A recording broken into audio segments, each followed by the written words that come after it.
You're listening to KEPW LP 97.3 FM, serving Eugene and Springfield. Also live streaming at www.kepw.org. Welcome to the Ageoffission radio show with your host, Lonnie Clark, where we constantly remind you that love is greater than fear and happiness is resistance. Well, good afternoon. This is Lonnie Clark with the Ageoffission radio show. Today is September 20th, 2018. It's 5 o'clock in the afternoon, and I believe this show is going to air tonight on kepw.org.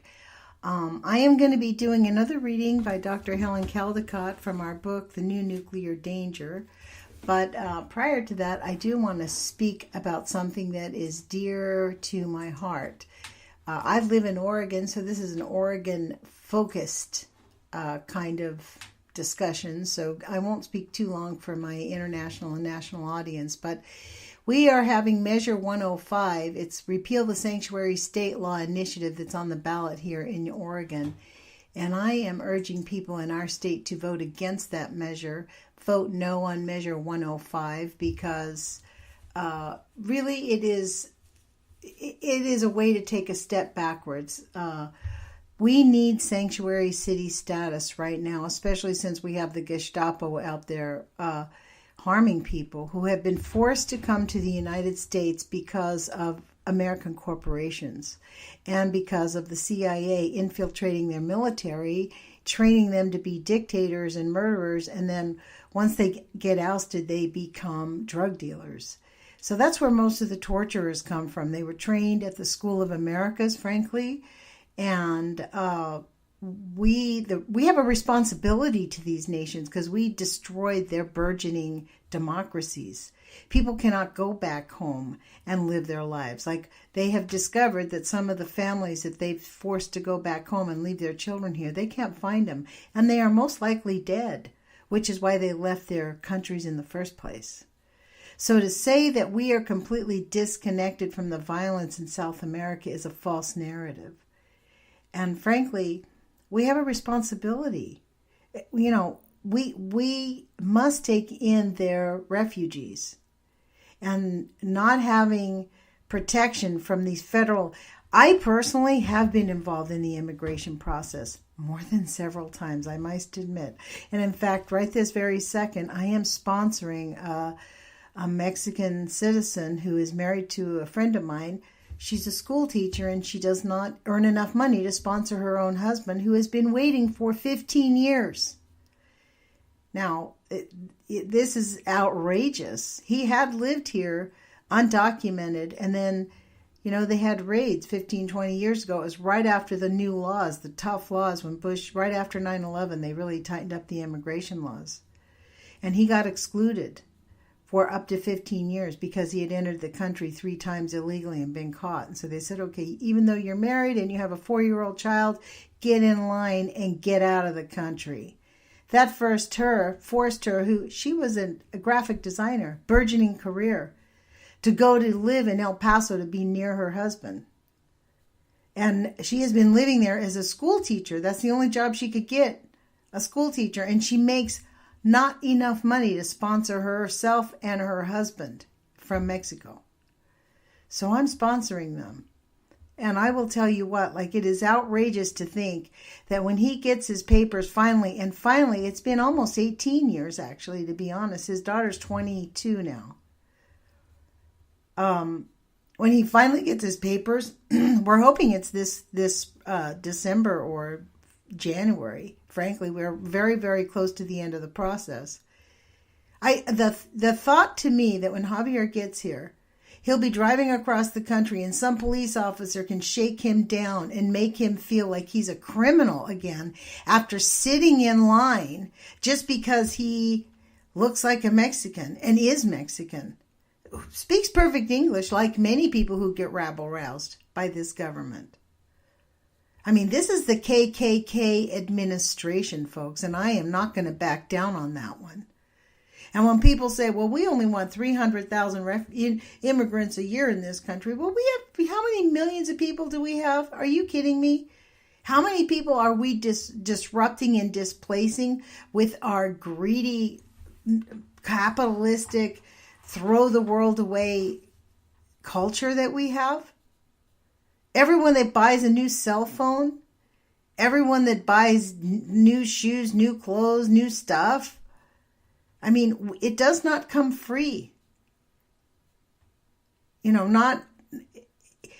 It's kind of like Jeff Bezos, right? It's this conversation about Jeff Bezos is the richest man on the planet. He could double the salaries of every single one of his workers and still be extremely rich. Maybe not the richest, but he would be rich enough for the rest of his life forever, and his kids and his kids' kids. This thing about excluding people who have been thrown out of their own countries due to the economic policies and the military policies of the American government and the United States military and the American banking system and our so-called liberties. We want to be liberals, and that means, no government taxes. So you go into these burgeoning economies and you disrupt the apple cart. You create, that's in fact what we have done in every country. And frankly, they have had enough. I mean, it took them until about the 50s and 60s to just, they cycled through Nixon. I mean, who do you think put Pinochet in power, folks? It was the CIA. The CIA looked for Pinochet, literally. They wanted a man. They did not want a burgeoning democracy in Chile. Allende was an democratically elected person. And that whole, they're going to have a military coup, that was all a fake coup. He was installed by the CIA. And you know who kept him in power? Was his parliament. Just like Mitch McConnell and Paul Ryan are keeping Trump in power by refusing. They are just as big a traitors as Donald Trump because they are refusing to abide by the Constitution.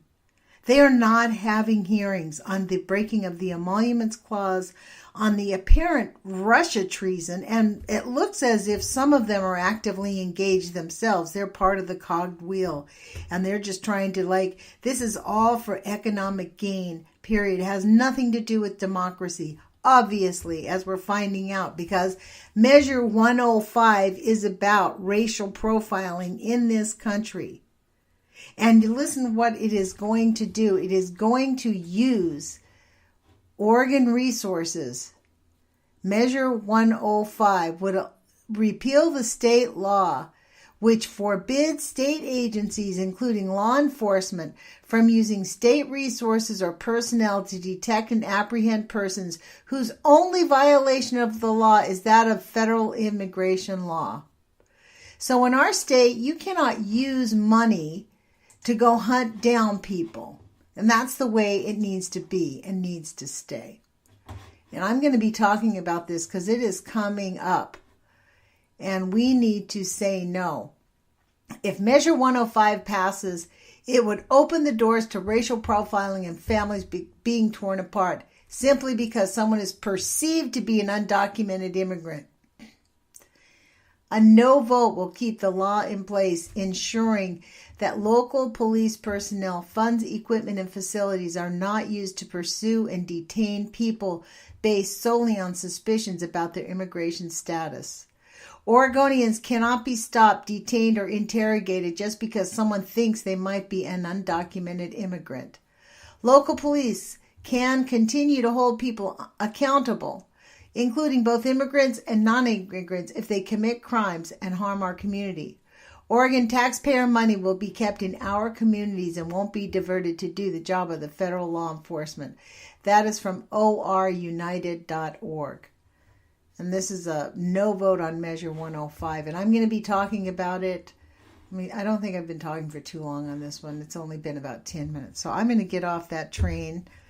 But admittedly, this is why I am a flaming liberal, because I do not see that these people coming here from South America, from Africa, from England, from Ireland, they are not disconnected from American policy that drives people here. and forces them to overstay their visa or even endanger their lives by, sleeping on the bottom of the bus, in the floorboards of buses. They actually put people in the floorboards of buses and drag them over. And then they dump them off in the deserts. And then they're hunted like dogs by the patrol agencies. It's beyond comprehension, the level of degradation that the United States, I guess law enforcement agencies have gone. This is how it happens, folks, and we have got to stand up to these fascists. We must treat people with dignity and respect. And it is an outrage, and personally, I feel personally offended that my friends, full disclosure, I have actually sponsored more than Debbie's husband, Javier, to come here. I've done this a few times. I married people when I was younger thinking that was the right thing. And you know what? One of those times at the end of it, the guy said, you know what? I just married you so I could get the green card. And I tried to get the green card revoked and it couldn't happen. So I know about this whole scene from different parts of the story. From seeing the immigration system break my marriage apart, to being used, to sponsoring somebody. So, and having a family member who is a naturalized citizen from Peru who could be harassed by the cops if Measure 105 passes because he is dark-skinned. So this is outrageous. This is the United States of America, where we accept everybody, where we love each other, where we are working for a more perfect union. It's not perfect. Our goal is a more perfect union. Not Sig Heil, not get the heck out of our country, go back home and live in abject poverty and earn 32 cents an hour from Westinghouse. And oh, by the way, we're going to have Westinghouse pay us $19 an hour here. It's kind of like how outraged we get about companies in Europe where they, McDonald's, they pay their people, they have vacations from McDonald's. They pay their people $15 an hour. With vacation and health care. Like, you can live okay. But you know what? A hamburger in Europe costs a lot more money than it does here. So, I'm just saying it's all not disconnected. And we've got to stop the tide towards fascism. And this whole thing of we'll just make it illegal and we'll allow our law enforcement to start shaking people down to make sure they're here legally. Myself, personally, I think we need to have border entries at every 1,500 yards and make people pay us $5,000 to enter legally. Line up, pay us your $5,000, give us your fingerprints, tell us where you're going to live and get in. That's what I think we should do. Every 1,500 yards. For as many people as want to come in. Bring your kids. Pay us $15,000 right now. Forget the coyotes. But you know what that does? It does not help their agenda of normalizing abuse, because that's also part of this illegal immigration story, which is Measure 105. It is normalizing abuse by the police department because we now have prisons for profit that are part of the immigration system. What do you think that $10 million that went from FEMA directly into ICE was going to? Private prisons. They are setting up internment camps all over the place. Just Google the pictures. You can see it. It's in Texas. There's places all over. And I think in Oregon, we don't want to be part of that. So I'm going on for 13 minutes now. I'm going to stop. I'm sure you're quite happy. I'm playing with these little buttons that we have here. Anyways, you're listening to Lonnie Clark with the Ageoffission radio show, and I really appreciate you listening to me. Before I get started on Helen Caldicott's reading that I'm going to pick up on page 62, I wanted to read to you a poem by The Way of Life from Lao Tzu, according to Lao Tzu. The Way of Life according to Lao Tzu, translated by Witter Bynner. Now, for those of you that don't know who Lao Tzu is, Lao Tzu was said to have been born a 62-year-old person from his mother's womb, white-haired, in 604 BC. So, kind of the opposite of the Jesus story, right? But anyways, that's who he was. He was a poem. His poems have been around for that long. So that means he's like, 2,500-year-old poems. And I want to read number 6 because I really love this. And I think it helps us remember this when we listen to these really grave matters. The title of Dr. Caldicott's book is The New Nuclear Danger. George W. Bush's military-industrial complex. These are grave things, but let us keep hope and let us remember that we're humans, right? Humans being human. So this is number 6, and this poem was written approximately, I guess, 2,500 years ago, sometime around there. Maybe 2,600. 600 BC is when he was born, so he probably wrote this when he was 30, so that would be 560 BC, so 2,500 years old. Number 6, the breath of life moves through a deathless valley of mysterious motherhood, which conceives and bears the universal seed. The seeming of a world never to end, breath for men to draw from as they will, and the more they take of it, the more remains. So that's what I want to remember, that there's always more. There's more that remains. So let's get to our little reading from Dr. Helen Caldicott. We are on page 62. And it is called New Subsection. We are in, I think, what chapter is this? It's Manhattan 2 is the title of the chapter. And we are on chapter 4. Oh, chapter 5. I beg your pardon. Chapter 5. New subtitle, Environmental Hazards of SS&M. Plutonium, named after Pluto, the god of hell, remains radioactive and biologically dangerous for 500,000 years. It is acknowledged to be the most carcinogenic substance known to humans, hypothetically 1 pound if uniformly distributed, could induce cancer in every person on Earth. Let me read that again. Plutonium, named after Pluto, the god of hell, remains radioactive and biologically dangerous for 500,000 years. It is acknowledged to be the most carcinogenic substance known to humans. Hypothetically, 1 pound, if uniformly distributed, could induce lung cancer in every person on Earth. 1 pound, folks. The proliferation of nuclear labs and facilities under the SS&M umbrella poses a relentless, frightening list of health and environmental issues to human beings working or living near the nuclear plants. Plutonium also causes mutations in the genes of the reproductive cells, the eggs and sperm, posing a genetic risk to all future generations, a kind of random compulsory genetic engineering. But plutonium is not the only danger. The waste from nuclear weapons productions contains other deadly radioactive elements, which bioaccumulate thousands of times at each step in the food chain.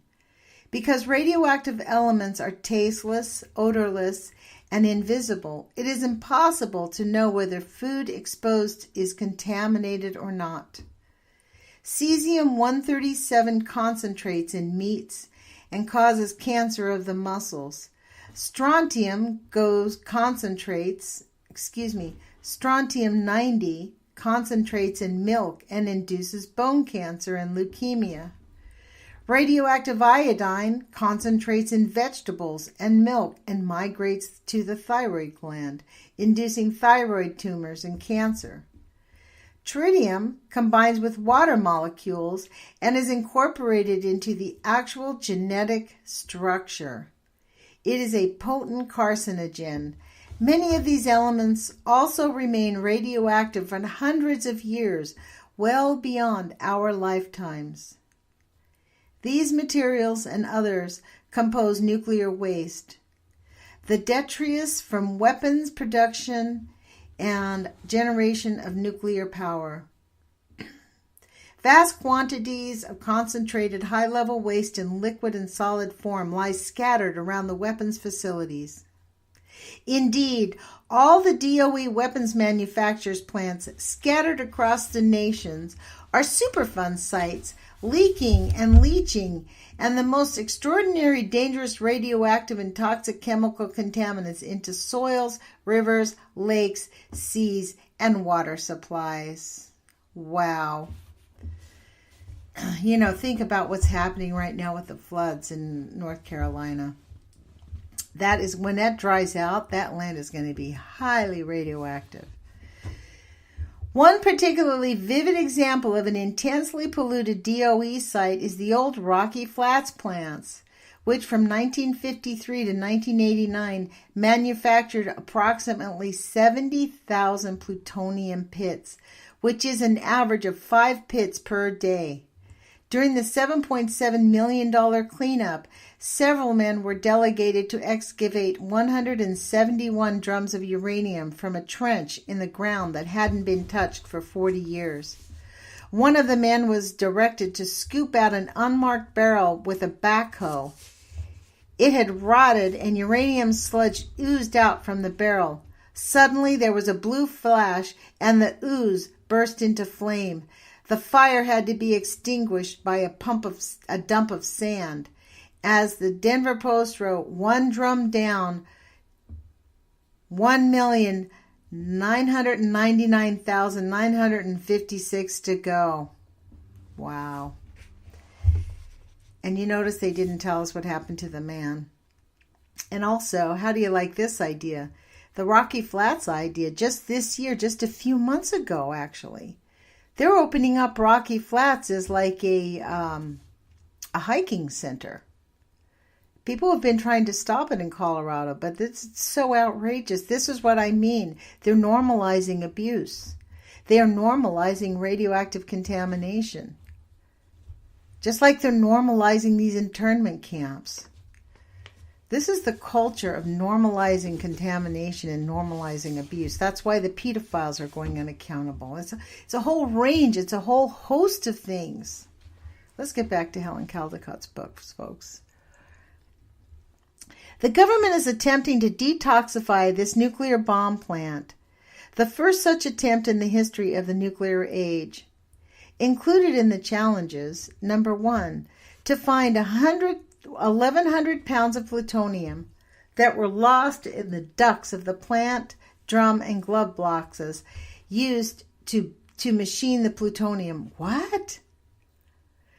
To find 1,100 pounds of plutonium that were lost in the ducts of the plant, the drum, and the glove boxes used to machine the plutonium.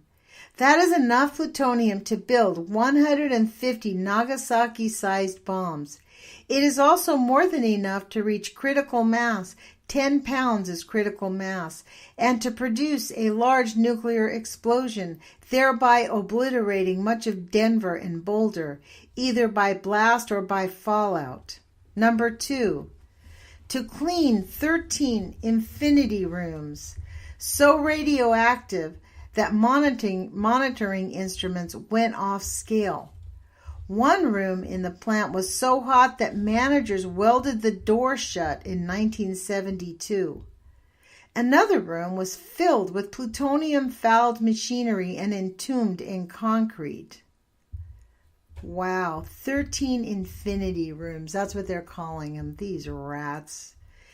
They should have stopped. At what point did these lunatics not realize that they were way over their heads? Obviously, still ongoing today. Number 3, to ship 16,000 pounds of plutonium by truck through Denver to South Carolina.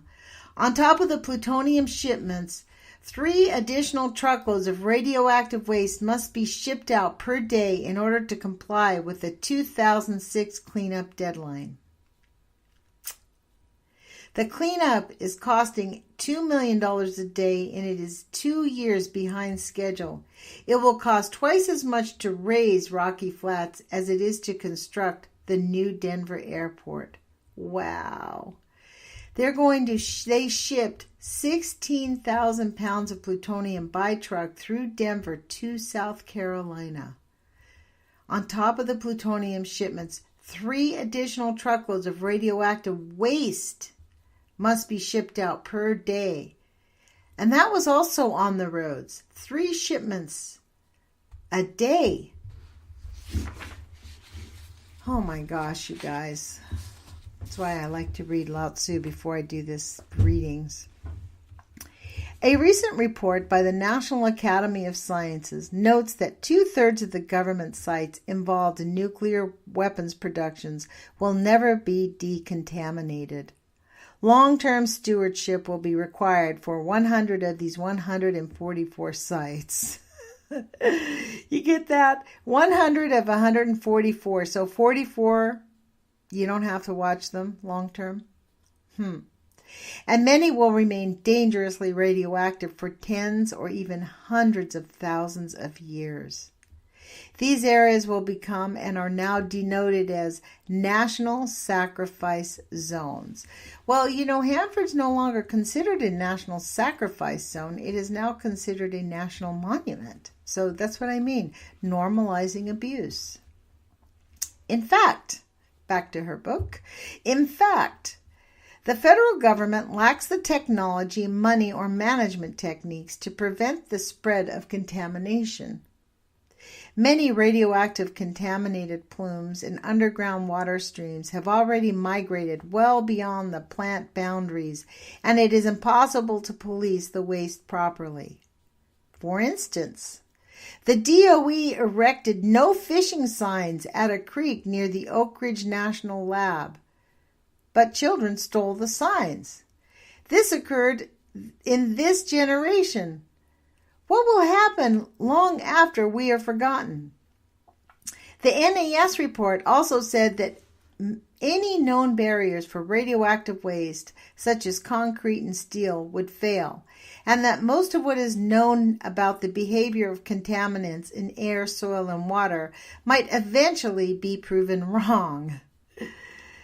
At the Department of Energy, even the Department of Energy finally agreed in October 2000 with the Institute of Energy and Environmental Research that official government data on the volume and radioactivity of buried plutonium and similar materials were, quote, inconsistent and contradictory, unquote.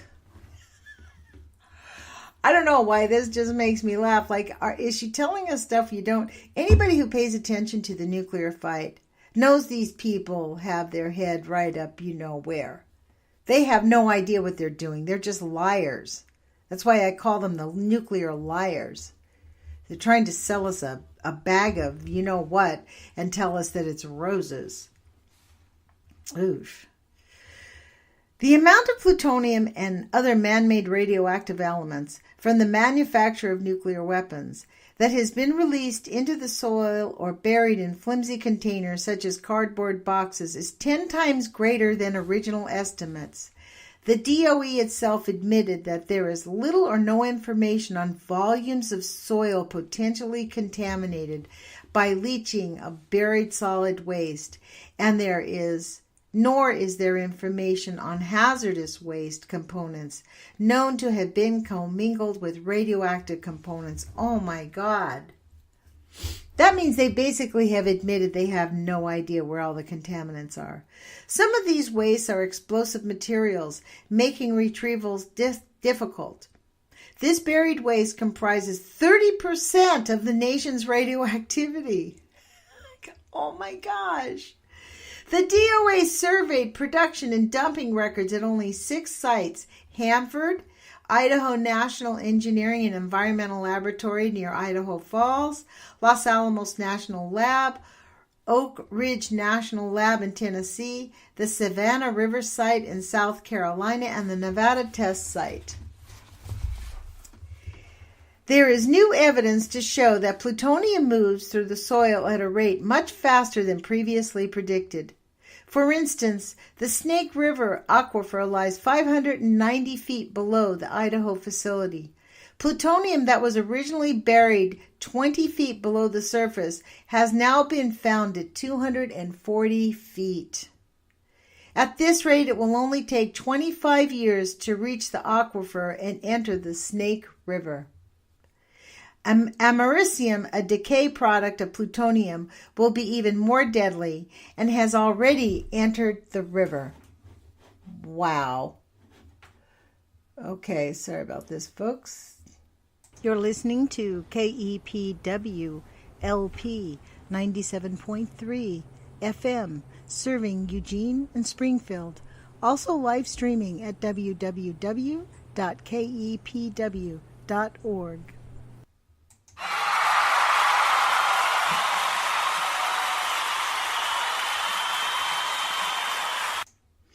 Thought I'd add that in. Cheer for KEPW. Let's get back to the book. The Department of Energy recently admitted for the first time that 4 tons of plutonium were released into the soil at Nevada test site for over a period of 4 decades.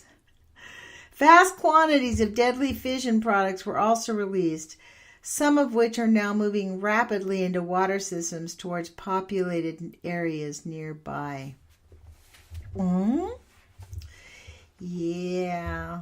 Okay, this is why people don't like to talk about it, because this is really grim. This is just really, where do you think all this plutonium waste went? It's in our water. They're not even testing. Okay, new subtitle.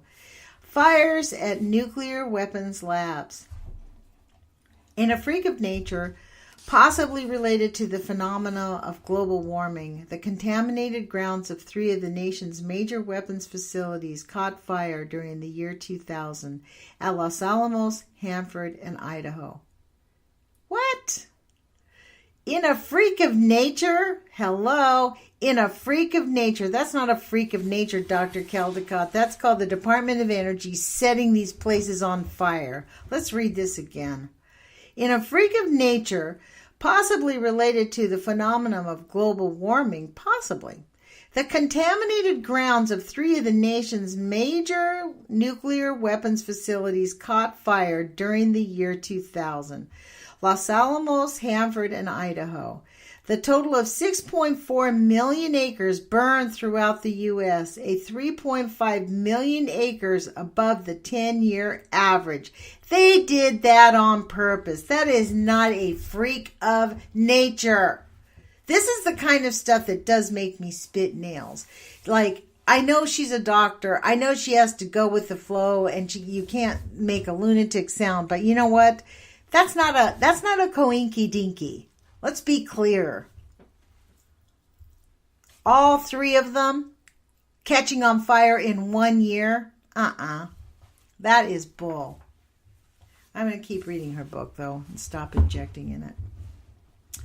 Los Alamos National Lab on May 4th, 2000. So let's take all this back. May 4th, 2000. That was right before the elections. On May 4, 2000, a fire set. When did George Bush Jr. take over? 2001 was when that happened. I think he got inaugurated in 2001, didn't he? He got elected in 2000, or selected in 2000. And then the inauguration was in 2001, and then they bombed our country. So this is all part of this program. That's what I'm thinking. So, see, this is why I can't be mainstream media. And why Helen Caldicott kind of rolls her eyes at me when I say these. I'm sure when she hears me read her book. But you know what? That's all right. People who hear my radio show kind of know who I am. But let's get back to this, because I think this is all like a big, gigantic mega plan. We don't know what the plan is, but you can see the plan.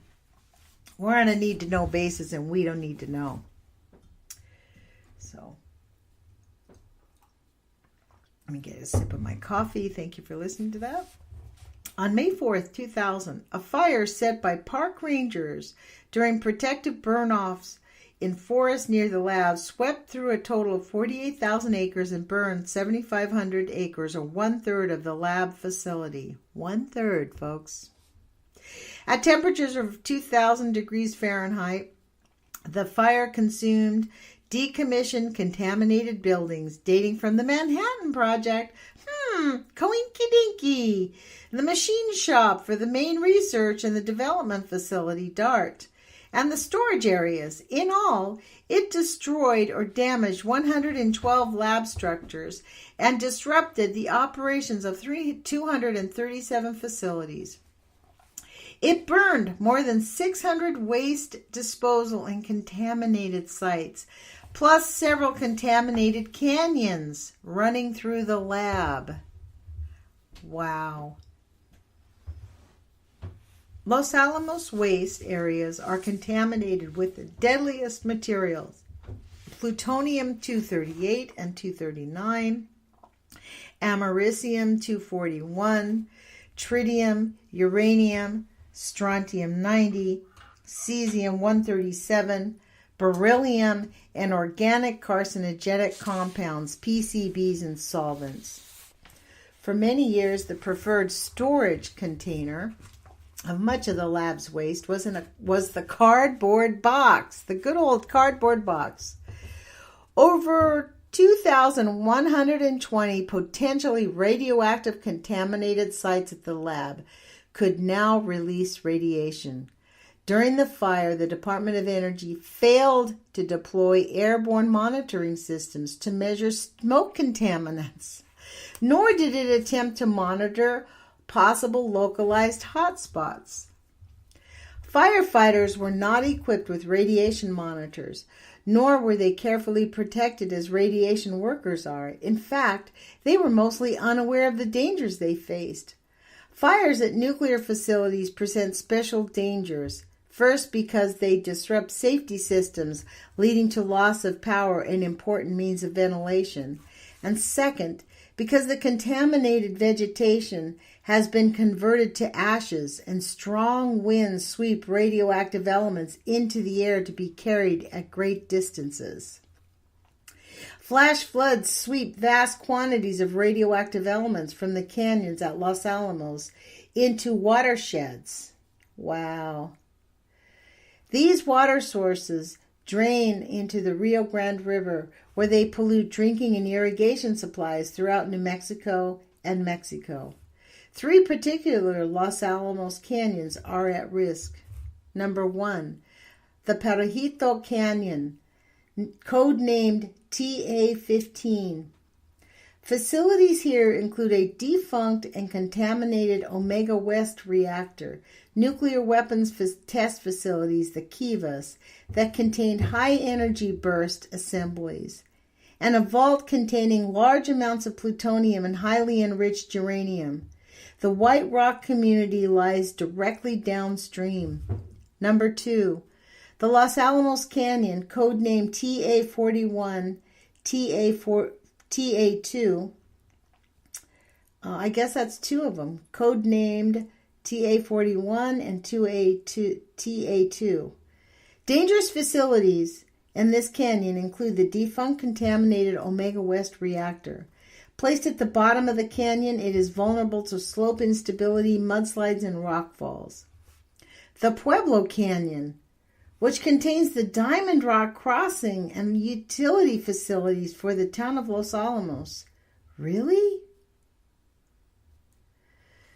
Other radioactive canyons, recipients of decades of waste dumping, include Mortinidad Canyon, DP Canyon, and Acid Canyon. Some of these radioactive canyons are surrounded by communities of Native Americans. 70 other waste disposal sites in contaminated areas at Los Alamos are located on potential floodplains. Following only a modest post-fire rainfall in September 2000, the concentration of cesium-137 in suspended runoff mixed with clay and soil in the water was 5 to 20 times higher than pre-fire levels. Plutonium was 5 to 10 times, and strontium 1990 was 2 to 5 times higher. Flash floods inundated the region almost every year. So you know what? That's exactly what I'm saying. All this radioactive contamination from Brunswick, all the waste that's been in these half-inch thick containers, these flood fires in New Brunswick, it is flooding everywhere. These people are going to be seriously contaminated. Let's get back to her book. Page 67. Hanford Nuclear Reservation. On July 8, 2000, a wildfire near Richland, Washington, sparked a fatal car collision, burned 190,000 acres, including parts of Hanford Nuclear Reservation. What caused it? A wildfire near Richland sparked a fatal car collision, a wildfire, and burned 190,000 acres. And that was in July. This was May 4th, and this is July 28th. Okay. An 8-foot wall of fire came within 400 yards of 330 50-gallon barrels of waste containing uranium powder and chips and other toxic and hazardous waste material. A single drum, if ignited, could send flames 20 to 30 feet in the air, releasing all the radioactive and toxic contents. The fires also passed through an area of known radioactive dump sites. The firefighting operation was hampered by lack of adequate map detailing radioactively contaminated nuclear sites. Wow. The fires burned through highly contaminated BC crib storage sites in the area in the 200 West area, which probably contained more radioactivity than the entire Los Alamos inventory. Let me see how much time we have on the radio here, folks. Oh, good. We got 20 minutes. Plutonium was detected in air monitors around the area, but the monitoring was inadequate.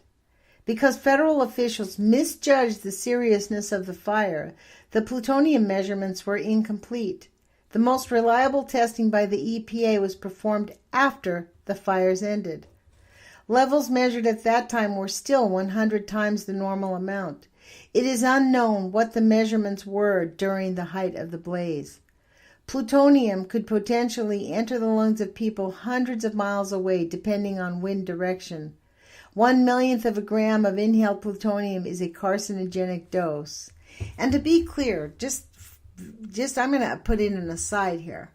It's because I only found this out because I've been covering Hanford and we have been regularly demanding that Bonneville Power Station close down Columbia Generation Station because of this, because it has the potential of having an ongoing fire if there's a nuclear meltdown. Right across the highway is there's all kinds of farmland. So all the potatoes, all the rice, I think something like 60 to 70% of America's potatoes are grown just slightly east of Hanford. So think about that. Honestly, this is why we have a cancer epidemic in our country. Okay. Idaho National Engineering and Environmental Laboratory. In July 2000, this was also July. It doesn't say in July 2000. It just says in July 2000. It doesn't give us the date. In July 2000, the same month as Hanford, a fire burned 49,000 acres in and around Idaho National Lab, producing a higher than normal levels of radioactivity in the air. The fire entered a test reactor area. Evacuation from the facility was ordered. Another fire in September at the same labs consumed 8,000 acres and resulted in an accident that officials admitted was very dangerous. One chamber of an incinerator that was used to burn mixed radioactive and toxic waste containing plutonium continued to burn overnight without supervision after worker evacuation. Lab officials claim the workers shut down the incinerator before they left, but one chamber reignited because of the fire. Safety procedures required that the incinerator be attended at all times, but they were not followed. Operated by Bechtel, a DOE contractor, the incinerator has since been closed. It is evident that radioactive material should never be subjected to incineration, as it is transferred unchanged into the air to be dispersed by the wind.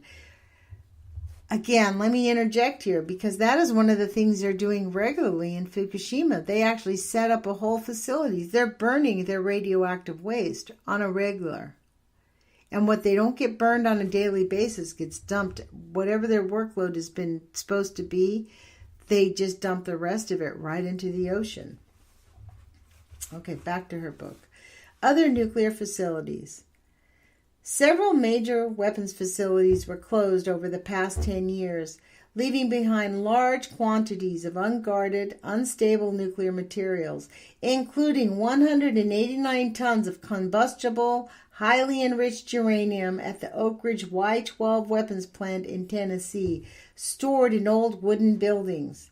If a wildfire ignited the uranium metal, water used to fight the fire would generate hydrogen, converting the blaze into a small holocaust.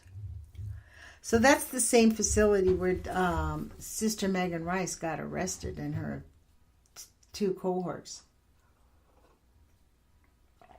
And what became of that?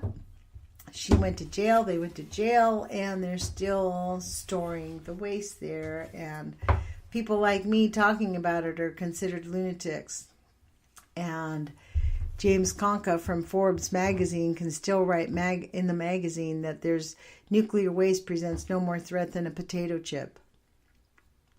These people are monsters in my view. Completely unreasonable. Back to the book. Okay. Government compensation. Watch this. I'm going to play this one.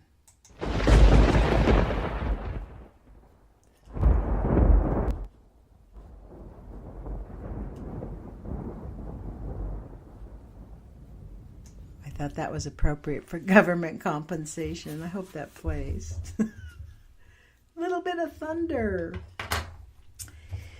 Thousands of people who once worked in nuclear weapons production plants are for the first time to receive compensation from the federal government.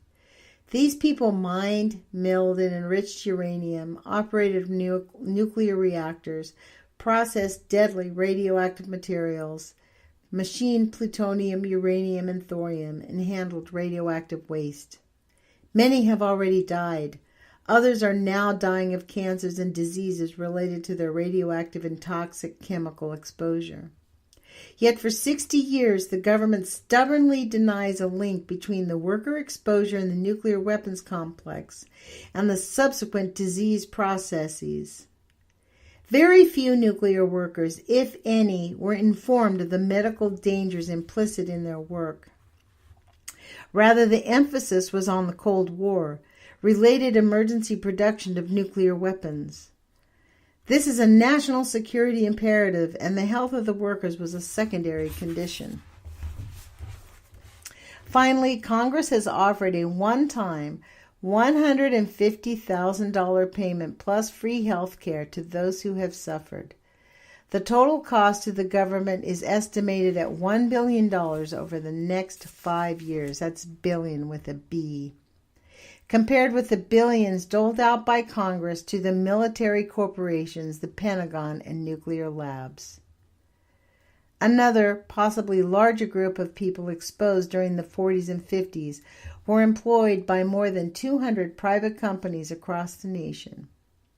Ranging from mom-and-pop machine shops to large chemical firms, these facilities were quietly converted to the production of nuclear weapons components. In total ignorance, workers handled tons of dangerous uranium, thorium, polonium, beryllium, and other toxic radioactive substances. That is Larry Bergen's story, isn't it? That's exactly what happened to Larry Bergen. He had no idea. Larry Bergen is from a small town in Illinois, and he worked in a facility. I've interviewed him several times. He is the first person to be awarded disability in the state of Illinois from working at a nuclear facility.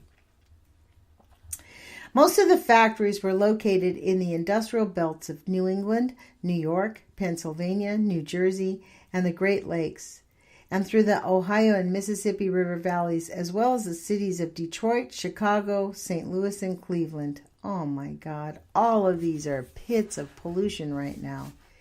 In all these facilities, many thousands were exposed to levels of radiation hundreds of times higher than the arbitrary limits imposed at the time. Limits that have since been shown to be too many times high.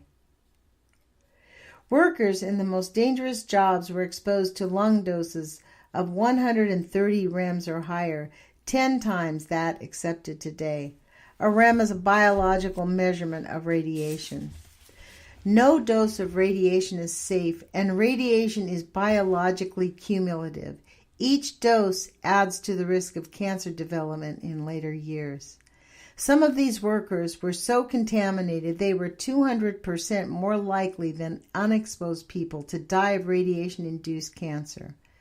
Government reports documenting the medical risks were classified and hidden. The new Congressional Compensation Bill applies specifically to government employees, excluding all those who were privately employed. Many of the private sector nuclear companies have shut down, and records have been displaced or lost. The surrounding communities are largely unaware of the permanent radioactive and toxic contaminations in their environment, a medical tragic legacy of the secret weapons work. As a single example, one of many, the Harshaw Chemical Company in Cleveland dumped 350 to 500 pounds of radioactive uranium waste from its stacks. 350, wow, just one facility. In light of this ongoing danger, the SS&M program will perpetuate and make worse an already catastrophic environmental and health problem. There is no Cold War. There are no enemies except terrorists, and they will not be stopped by the use of nuclear weapons. We, the people, must demand that the labs cease to function. They are killing us all to make the bombs to kill us all better. Wow. That's chapter 5, folks. Let me see how much time I have here. Find my glasses. Sorry, put my glasses down so I could read better. Well, we have about 10 minutes. I guess I could start in on chapter 6. I have an inclination to stop at chapter 6. But maybe I'll move forward. We'll just keep reading because this is interesting. Chapter 6 is, ironically, Star Wars, the story of national missile defense systems, which is where we're at now with Trader Trump, right? He wants his Star Wars programs. If the U.S. proceeds to destroy the AMB Treaty, we can and will withdraw not only from the START II Treaty, but the whole of the system of treaty relations having to do with the limitation and control of strategic conventional arms, said Russian President Vladimir Putin in 2001. Any amendment or abolishing of the treaty will lead to the disastrous consequences. This will bring a halt to nuclear disarmament now and between the Russians and Americans, and in the future will halt unilateral disarmament as well. Chinese Arms Control Ambassador Zhao Zukang in 2001. At roughly the same time that nuclear scientists conceived of the idea of stockpile management program to prolong their careers after the end of the Cold War, and as a cover for the development of nuclear weapons, Bill Clinton and George Bush, in response to pressure from weapons and manufacturers, worked on a parallel effort to craft a missile defense system. Shaped as always by the politics of the day, the plan evolved from Lyndon Johnson's Centennial to George W. Bush's National Missile Defense Program, via Ronald Reagan's memorably named Star Wars plan. Each successive incarnation has added new approaches to creating a comprehensive missile shield for the U.S., and it is important to understand both the evolution of missile defense and the various components of the latest plan put forth by George W. Bush, including his proposal to put nuclear reactors and possibly nuclear weapons in space, as well as on Earth and the immediate atmosphere, in order to evaluate the viability and implications of our current policy. This chapter looks at the history of missile defense and its current components. Chapter 7 will look at plans to militarize space. Wow. Let's see. Well, I am inclined to stop here, folks. I think I am going to stop because we don't have time to get into the whole next part. We have a little bit less than 5 minutes left. So I do want to thank you for joining us. You've been listening to Lonnie Clark with the Age of Fission radio show. And 9:20. Today's date is 9:20, and I will be back again next week reading another chapter of Helen Caldicott's book. And I want to thank you for joining my podcast. You can listen to me on YouTube at Nuts for Art, NUTZFORART. This podcast automatically posts up there. You can contact me for comments at ageoffission@gmail, AGEOFFISSION@gmail. And if you want to get in touch with me, or if you have an interview or something that you'd like to talk about on my radio show, please do get in touch with me and do comment. I do not allow haters on my YouTube channel, nor my Instagram page, nor on my Twitter page. My Twitter page is Nuts for Art 2 with the number 2 on it. So you can see me there. And I have kind of a general rule. Anybody who talks maliciously, even one time, says anything really negative, you just get blocked. So no making weird comments or calling names to anybody on my channel. People feel a lot of rights about saying horrible things, and I think that's part of the abuse culture, and I am not going to tolerate it. So that's partly what I'm pushing back against, because it's up to us. There is no battered country shelter to go to. I mean, we are a battered country, and our Constitution has really been usurped by the military powers. And what we're seeing now is the effects of them attempting to normalize abuse in our country. And those of us that are shocked and willing to listen to this information, we get to share it. And that's why I say happiness is resistance and love is greater than fear. And people go, yeah, but it's so hard. Yes, it is. But life has never been easy. But you know what? It's still, look, we're living in a pile of manure. Let's put it to you that way. It's going to smell bad whether you have a good attitude or whether you have a bad attitude. And if you have a bad attitude, who is it going to hurt? It is not going to hurt the oppressors. It's going to hurt the people in your own life and your own thing. So this is why I say to people, love is greater than fear. And happiness is resistance, because it's up to us. There's things that we can do. We don't have to just go, oh, we're all contaminated. There's nothing you can do. Yes, there is. You can't get out of it, as you heard. These contaminants go even into vegetables. I mean, okay, stop eating fish, stop eating meat, stop eating dairy. It's still in the vegetables. Just eat good, healthy, organic food as much as you can. Stay off the chemicals. That's my big thing. Stay off the chemicals and resist the urge to eat sugar, because sugar is a cancer magnet. And do what you can to stay happy and exercise. Refuse to be depressed. Like, put your hands in cold water, hot water, cold water, hot water, cold water, hot water. That's kind of an old person's trick, but it does work. It'll pick your spirits up. So, as I say, put your courage feet on, you guys. Thank you for listening to the Age of Fission radio show with your host, Lonnie Clark. And we'll talk to you guys soon. The Age of Fission radio show brings you book readings, pertinent articles, interviews with both activists and victims of nuclear and environmental contamination. We strive to deliver only the facts from reliable sources. We want to remind you that love is greater than fear, and happiness is resistance. Our dedication to love and happiness paves the road for innovation and healing. As we face our harsh reality, let us hold each other up and rejoice in our humanity. If you want to comment, please send your thoughts to ageoffission@gmail.com. That's ageoffission@gmail.com. To your host, Lonnie Clark. Hey, mate, you've been listening to KEPWLP 97.3 FM. Also live streaming on www